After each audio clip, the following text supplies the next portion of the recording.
Anand, since you have seen other students also, so is there something which is a pattern with all of these, right? And typically, what would you suggest for other medical aspirants who are watching this? How should they be pacing their schedule from 11th standard to 12th standard and before the exams? So typically with the medical aspirants, there is one problem that I have seen, and I won't say a problem, but I can say pattern.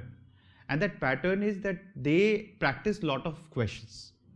And they practice because they feel unless they have practiced those questions, they will not be able to solve that particular type of problem in the exam. And that is a pattern with most of the medical aspirant.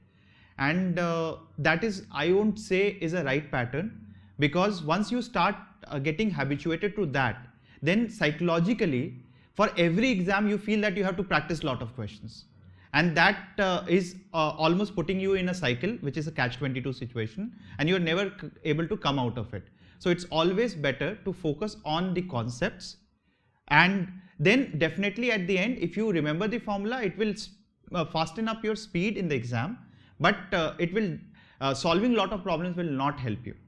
So I think concepts are extremely important, and different subjects have a different approach in the medical exams, and I think yes, concepts they should focus, and then at the end when they are preparing towards the end, revising the entire thing from October till May or April, so that time they should be focused on typically revising the formulas, fastening up the speed. So that is the time when they should do that, and during till October when they are in 12th standard, till that time they should focus only on concepts.